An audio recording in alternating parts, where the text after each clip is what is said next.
दोस्तों, आप सभी को संजीत सिंह राठौर का फिर से एक बार प्रणाम।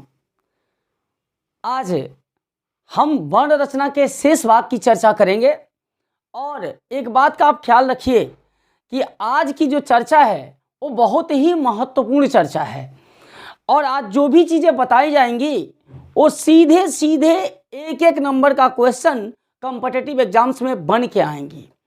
जो भी शेष चीज़ें बची हैं आज उनकी चर्चा होगी और आज ये वर्ण रचना का अंतिम वीडियो है। इसके बाद मैं संधि अगले वीडियो में संधि लेके आऊँगा। लेकिन जो मैंने पिछले वीडियो में जो चर्चा की थी उसके ऊपर मैं 1 से 2 मिनट का फोकस करता हूँ। मैंने पीछे बताया था कि अल्प प्राण और महाप्राण क्या होता है।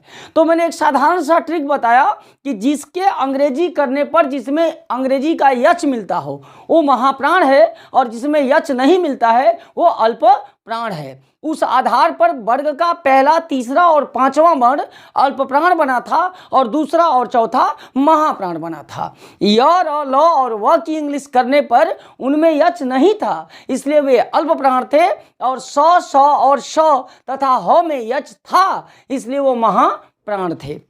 फिर मैंने बोला था, मैं उसको रिवाइज कर रहा हूँ सर, कि स्वरों में कहीं से भी यच नहीं है, इसलिए स्वर जो है वो अल्प प्राण और महाप्राण के आधार पर विभक्त नहीं किए जाते। इसके अतिरिक्त मैंने घोष जिसे सघोष भी कहा जाता है और अघोष, इसकी भी विशेष चर्चा हुई थी। आज उसके पहले मैंने उच्चारण के स्थान वर्णों का उच्चारण स्थान बताया था, स्वरों की संख्या बताई थी, व्यंजनों की संख्या बताई थी, हर्ष स्वर बताया था, दीर्घ स्वर बताया था, प्लुत स्वर बताया था। आज जो वर्ण विचारधारा है उसमें कुछ बिंदु जो डायरेक्ट कनेक्ट होते हैं एग्जाम्स में वो बचे हुए हैं, आज उनकी चर्चा हम करेंगे। इसलिए आज की हेडिंग ही बना रखी है वर्ण रचना से संबंधित महत्वपूर्ण बिंदु जो एक एक नंबर का डायरेक्ट क्वेश्चन बन करके आपके एग्जाम में आएंगे। पहले जो चर्चा होगी, पहली जो चर्चा करने जा रहे हैं वो हम चर्चा करेंगे। हम यहाँ पर देखिए नोट डाल दिए। नोट का मतलब कि इसमें एकदम महत्वपूर्ण बिंदुओं की ही चर्चा होगी। तो नोट में पहले हम चर्चा करते हैं व्यंजन वर्णों की। जो व्यंजन वर्णों का मुख्य बिंदु है, जो छूटा हुआ है, जो डायरेक्ट प्रश्न के रूप में आता है, जो अभी भी आपके लिए डाउट बना है, तो उसमें मैं पहली चर्चा कर रहा हूं। पहला वर्ण आपको बता रहा हूं, शायद आपने किताबों में न पढ़ा हो या पढ़ा भी हो। उस वर्ण का नाम है सर काकल्य वर्ण। क्या नाम है? काकल्य वर्ण। और आपको पता है काकल्य वर्ण का ही दूसरा नाम है स्वर यंत्र मुखी वर्ण या काकल्य वर्ण। अगर कभी भी पूछे कि इनमें से स्वर यंत्र मुखी या काकल्य वर्ण कौन है, तो वह मात्र और मात्र 52 वर्णों में एक ही वर्ण है और उस वर्ण का नाम है ह। तो काकल्य वर्ण या स्वर यंत्र मुखी, आप बोलते हो ह बोलते हो तो पूरी स्वर तंत्रियां इसमें भाग लेती हैं और वायु प्रकोष्ठ से डायरेक्ट निकल जाता है, इसलिए ह का नाम है काकल्य वर्ण या स्वर यंत्र मुखी वर्ण। जो दूसरा मैं बताने जा रहा हूं इंपॉर्टेंट वर्ण, पूछा जाता है, डायरेक्ट पूछा जाता है, वो नाम है वर्स्य वर्ण। क्या नाम है? वर्स्य वर्ण। और वर्स्य वर्ण में 4 वर्ण आते हैं। वर्स्य वर्ण में कितने आते हैं? 4 वर्ण। इसको एक याद करने का तरीका भी मैं बता दूंगा। ज, ल, र और दंत्य स, ये वर्स्य वर्ण हैं। ज, ल, र और स, जिसको आप याद कर सकते हो जलरस। वर्स्य वर्ण कौन है? जलरस। जल से ज और ल और रस से र और श। तो वर्स्य वर्णों की संख्या कितनी हो गई? 4। और काकल्य वर्ण कितने होते हैं? 1। क्लियर? मैं तीसरा बात बता रहा हूं, इंपॉर्टेंट पॉइंट। ये सभी बातें मैं व्यंजन संबंधी अभी बता रहा हूं, इसके बाद मैं स्वर संबंधी भी बताऊंगा। अब मैं बता रहा हूं स्पर्श संघर्षी। आपने संघर्षी या घर्षी वर्ण के रूप में स और ह को सुना होगा। अब इसमें से स्पर्श व्यंजनों में ऐसे वर्ण जिनमें जिह्वा जो है तालु को स्पर्श करते हुए संघर्ष करती है, उष्मा पैदा होती है, वो व्यंजन कहलाते हैं स्पर्श संघर्षी। और स्पर्श संघर्षी वर्णों की संख्या 4 है।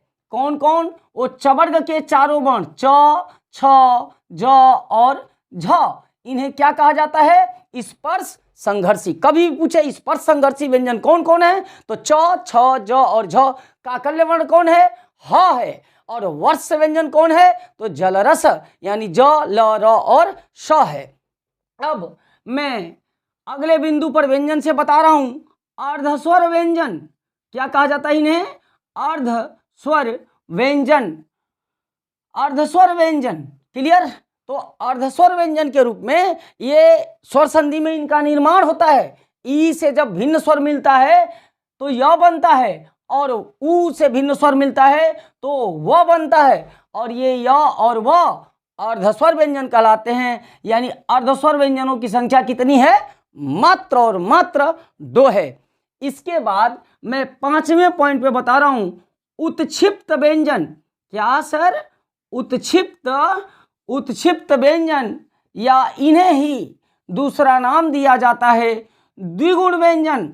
उत्क्षिप्त या द्विगुण व्यंजन, और उत्क्षिप्त या द्विगुण व्यंजन मात्र और मात्र 2 हैं।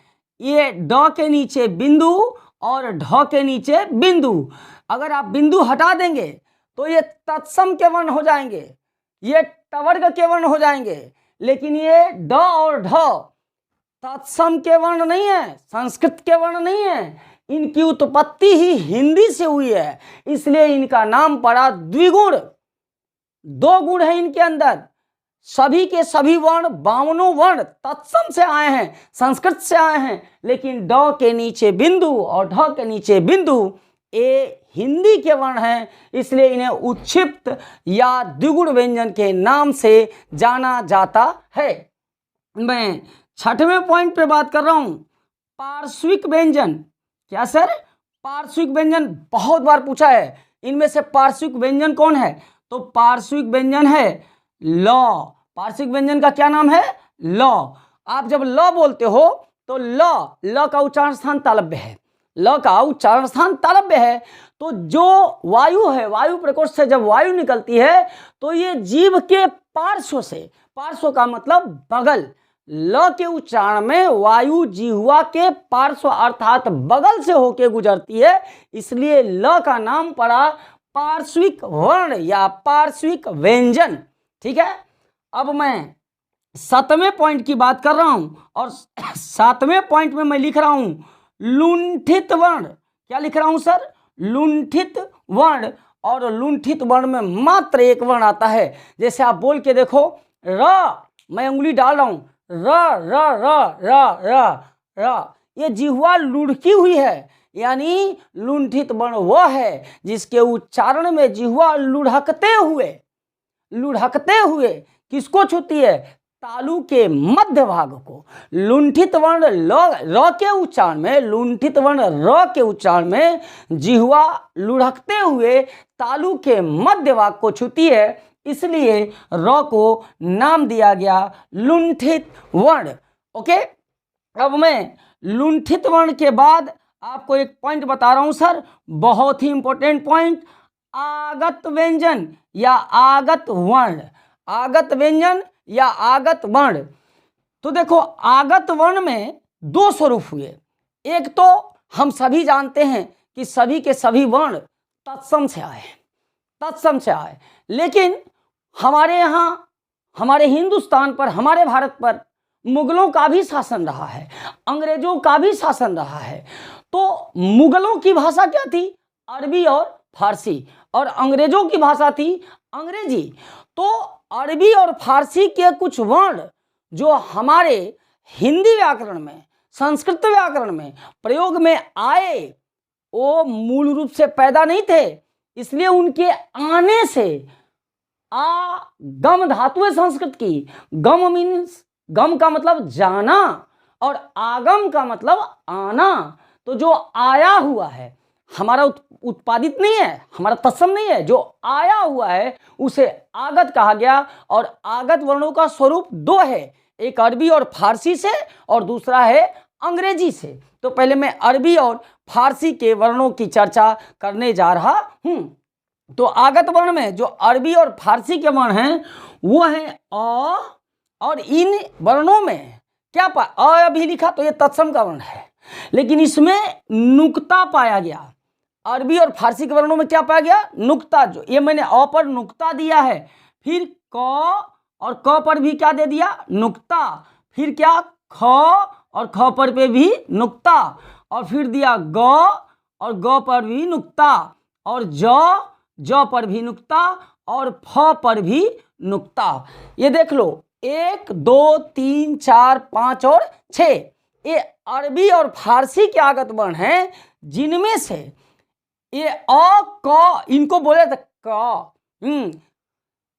जैसे आप फ बोलते हो, जैसे फल बोलते हो, लेकिन जब अरबी में एक शब्द फलक, तो आप फलक नहीं बोल सकते, फलक, फलक, है ना।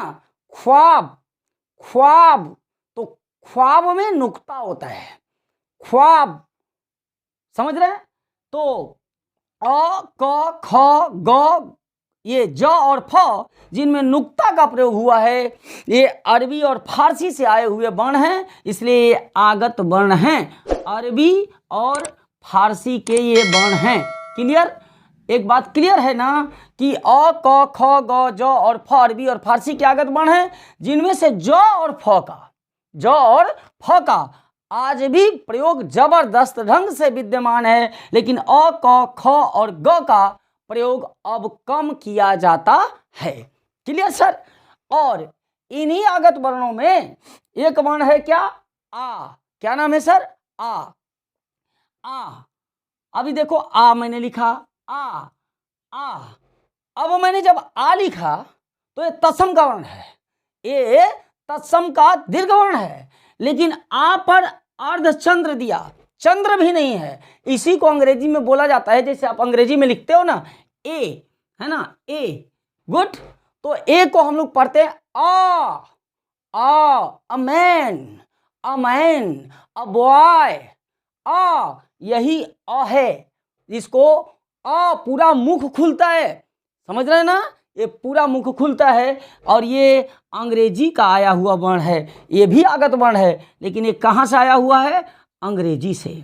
ठीक, अंग्रेजी से आया हुआ एक आगत वर्ण आ, और अरबी और फारसी से आए कितने आगत वर्ण? 6, जिनमें से 2 का प्रयोग बहुत ही जबरदस्त ढंग से प्रचलन में है, ज और फ का, जबकि अ क ख ग और ग का प्रचलन कम है। क्लियर? अब मैं ये 8 बिंदु हो गए सर, जो एक एक नंबर के क्वेश्चंस हैं, खटाखट एक एक नंबर का पूछेगा। मैं 9वें पॉइंट पे नोट कर रहा हूं, शहीद वर्ण। आपने शायद सुना हो या न सुना हो, शहीद वर्ण। ठीक है, शहीद वर्ण, शहीद वर्ण का नाम आप लोगों ने सुना? शहीद का मतलब होता है जो औरों के लिए अपना अस्तित्व समाप्त कर दे या औरों में छुप जाए, तो उसे शहीद वर्ण कहते हैं। जैसे मैं यहाँ एक रफ कार्य समझा रहा हूँ, जैसे जितने आप व्यंजन बोलते हो, जितने भी आप व्यंजन बोल रहे हो या जितने भी स्वर बोल रहे हो, सभी व्यंजनों और सभी स्वरों में जानते हैं कौन सा वर्ण विद्यमान है? अ है। अ जो अपने आप को छुपा रखा है, अपने आप को प्रस्तुत नहीं कर रहा है। जैसे क में अ है, ख में अ है, अ में खुद अ है, आ जो अधन अ से बनता है, ई में शहीद वर्ण अ नहीं है, उ में भी शहीद वर्ण नहीं है, लेकिन और ई के मिलने से ए बनता है। तो एक बात तो तय है कि सभी व्यंजन वर्णों में अ अपने अस्तित्व को छुपाता है। य, र, ल, स, प, त, म, न, ट सब में अ है, इसलिए अ को क्या कहा गया सर? शहीद वर्ण। अ एक शहीद वर्ण है। Clear cut? तो व्यंजन संबंधी इतने पॉइंट्स आपके दिमाग में होने चाहिए। कौन? 1 2 3 4 5 6 7 8 9, और 100% दावा है यार, इससे क्वेश्चन पूछा जाएगा। फिर से मैं रिवाइज कर दे रहा हूं, काकल्य वर्ण पूछेगा। काकल्य वर्ण कोई बहुत ज्यादा छटपटा रहा हो ना, हिंदी का बहुत बड़ा ज्ञाता बना हुआ हो, इससे क्वेश्चन पुट कर सकते हो। और ये जो मैं आप लोगों को पढ़ाता हूं, किसी एक सिलेबस का नहीं पढ़ाता, न मेरे को मैं केवल सी टेट पढ़ाता हूँ, न केवल टेट पढ़ाता हूँ, न केवल एसआई पढ़ाता हूँ, न क्लर्क पढ़ाता हूँ। मैं संपूर्ण हिंदी का ज्ञान आपको देना चाहता हूँ, व्याकरण के अंतर्गत संपूर्ण हिंदी का, जिसका एक उद्देश्य है सीखना, पढ़ना नहीं साहब। पढ़ने का तो सर्टिफिकेट मिलता है, सीखने का सीधे सीधे ज्वाइनिंग लेटर मिलता है।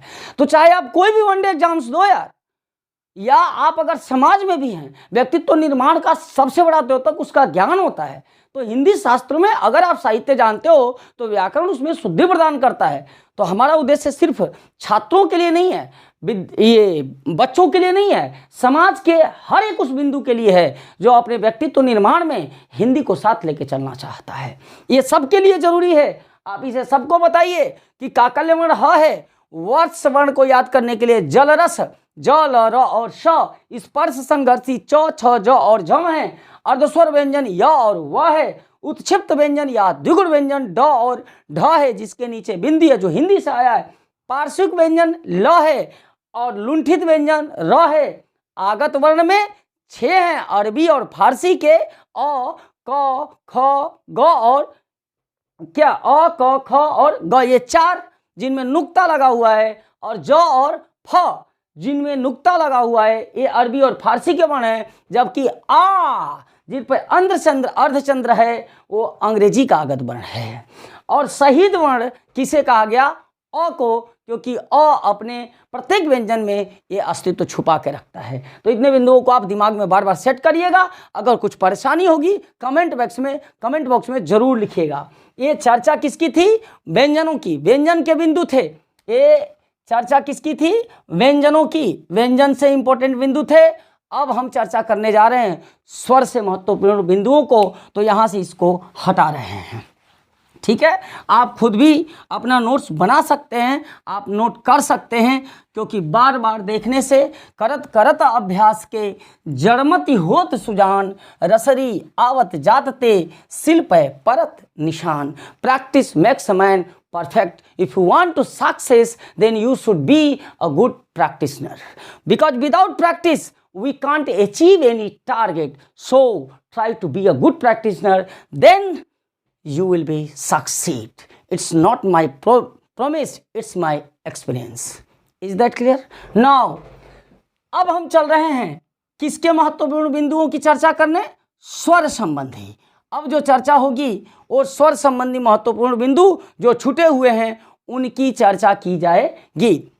तो इसमें हम पहले एक बात बता दें आपको कि स्वर में मैंने जो छोड़ा था उसको बता रहा हूं कि जिह्वा के स्पर्श आधार पर, जिह्वा के स्पर्श आधार पर, प्रयोग आधार पर मैंने स्वरों की व्याख्या अभी नहीं की थी। तो मैं यहाँ हेडिंग पहले बना दे रहा हूँ, फिर इसके बाद आगे बढ़ रहा हूँ। या स्वर संबंधी मैं डायरेक्ट बता रहा हूँ। देखो पहला पॉइंट लिख रहा हूँ, ये जिह्वा के स्पर्श आधार पर स्वरों के 3 प्रकार होते हैं: अग्रस्वर, मध्य स्वर, पश्च स्वर।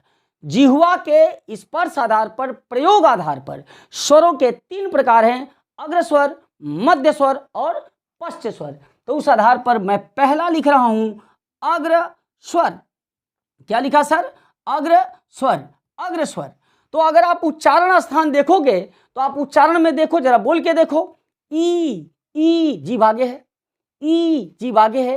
ए आप भी बोलो, प्रैक्टिस करो। ए आगे है। ए जीभ आगे है। तो अग्रस्वर में क्या है? ई ए और आए। अग्रस्वर कितने हो गए? 4। तो जीभ के स्पर्श के आधार पर ये अग्रस्वर कितने हुए? 4। दूसरा बिंदु, जीभ स्पर्श आधार पर मध्य स्वर। कौन से स्वर सर? मध्य स्वर, मध्य स्वर, मध्य स्वर। जो तो आप बोलो, जरा देख के बोलो। आ जिह्वा मध्य को जाकर के अ का उच्चारण स्थान कंठ है, लेकिन उच्चारण होने के बाद जिह्वा मध्य भाग को छूती है, इसलिए मध्य स्वर कौन है? अ है। और जो तीसरा पॉइंट जीभ के प्रयोग के आधार पर वो है पश्च स्वर। कौन सा स्वर सर? पश्च स्वर।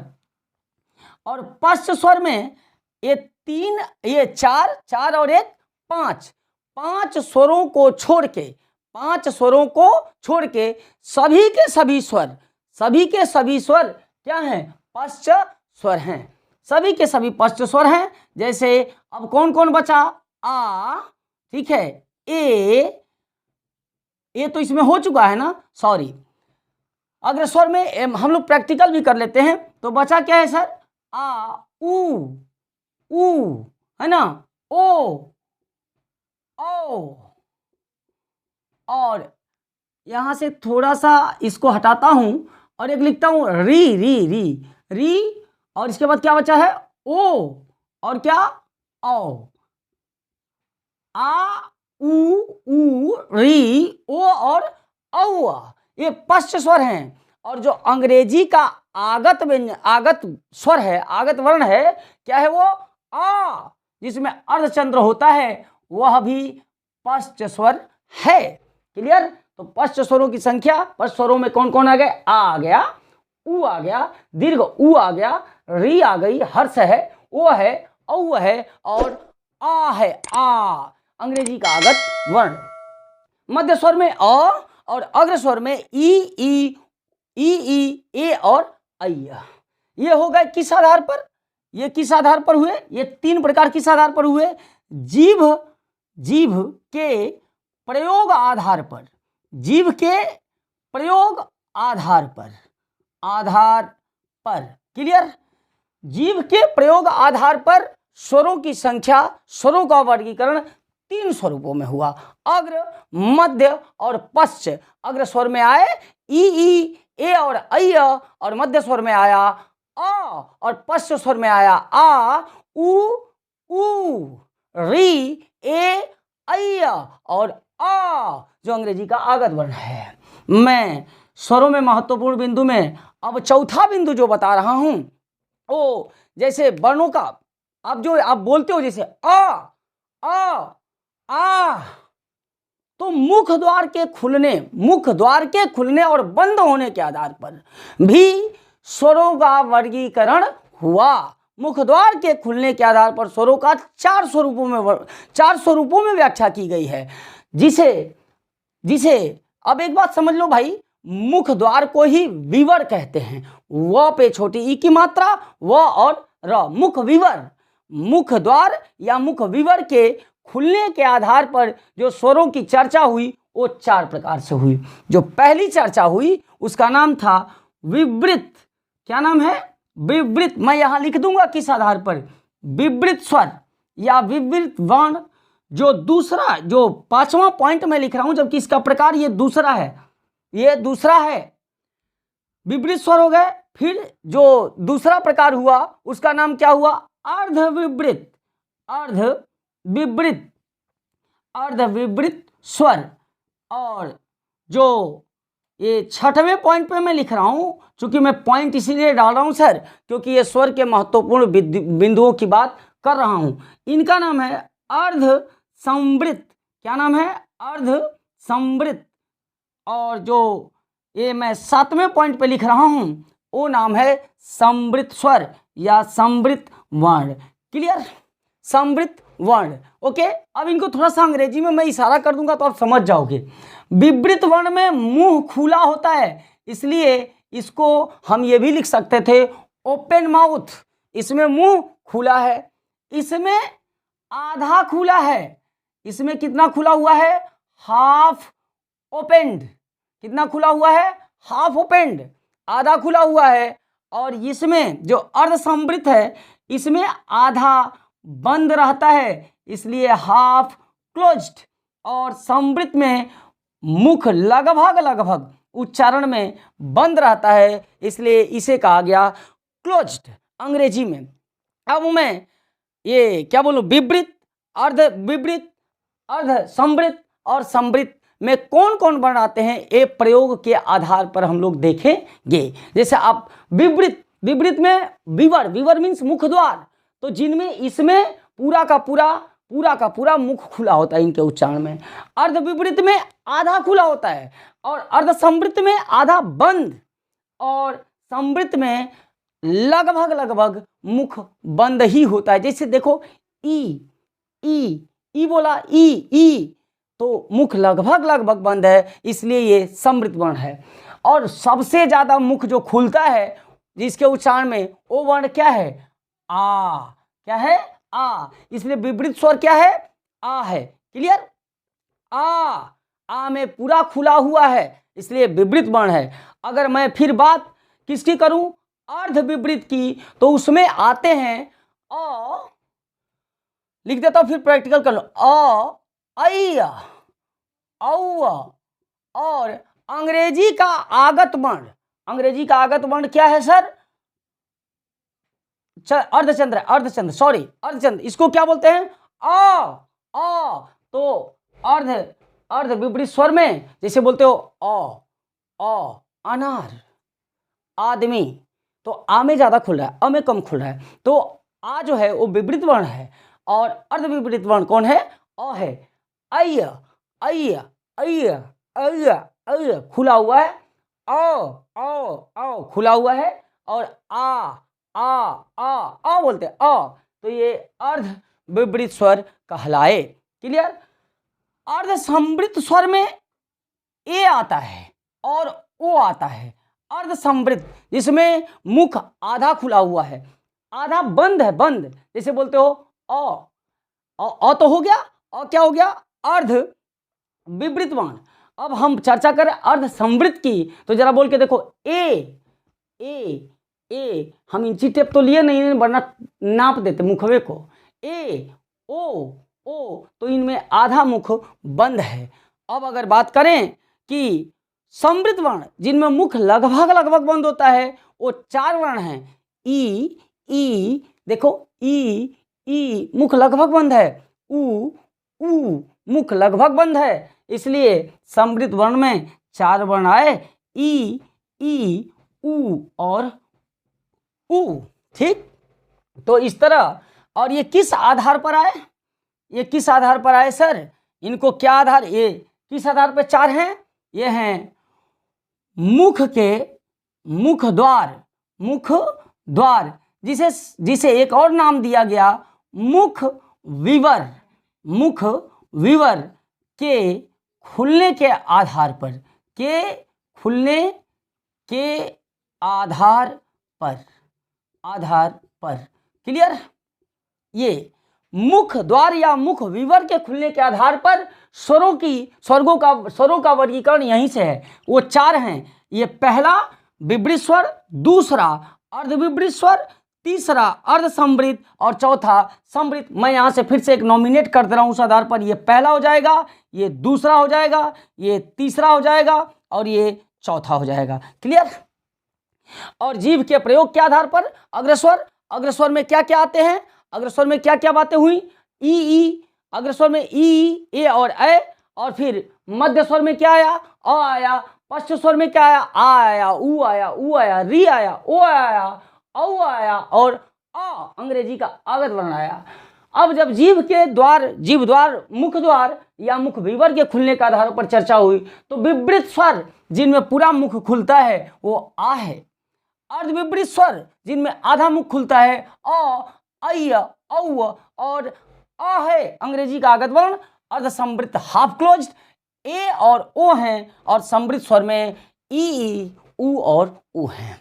चलो, तो इतनी हम लोगों ने जानकारी देख ली। अब हमें आशा ही नहीं, पूर्ण विश्वास है कि जो भी मैंने वीडियो डाले हैं वर्ण व्यवस्था से 100% आप उसको 1-2 बार देख लो, आपका एक भी प्रश्न नहीं फंसेगा। ये चैलेंज है, या अगर फंसता है तो आप उसे देखो, चर्चा करो। कुछ प्रश्नों के प्रत्यक्ष उत्तर होते हैं, कुछ के अप्रत्यक्ष उत्तर होते हैं, लेकिन मेरा भी अनुभव कहता है एक भी प्रश्न नहीं फंसेगा। अगले वीडियो में मैं आपसे फिर मिलूंगा, लेकिन वो टॉपिक होगी अति महत्वपूर्ण टॉपिक, संधि, जो 2-3 दिन में आपके पास आएगी, आपके सामने आएगी। लेकिन एक अनुरोध है मेरे प्रिय भाइयों, मेरी बहनों, मेरे गार्जियंस, मैं जो भी इस वीडियो को देख रहे हैं, अगर उनको मेरा वीडियो, मेरी आवाज़, मेरे पढ़ाने की टेक्निक, मेरी समझाने की शैली जो सबके लिए है, अगर पसंद आ रही है, तो मैं आप लोगों से हाथ जोड़ के निवेदन कर रहा हूँ, करबद्ध प्रार्थना कर रहा हूँ कि मैं एक शिक्षक के रूप में दिन भर काम करता हूँ। मेरा कोई एजेंट नहीं है, मेरा कोई प्रचार करने वाला नहीं है। आप ही मेरे प्रचारक हो। त्वमेव माता च पिता त्वमेव बंधु च सखा त्वमेव अहम शरणम गच्छामि। इसलिए आप लोग please please please Rathore world को लाइक करो, शेयर करो, कमेंट करो, वायरल करो, सब्सक्राइब करो। मेरे दोस्तों, मैं बार बार अनुरोध कर रहा हूं, तुमसे ही मैं हूं, मुझसे ही तुम है यार।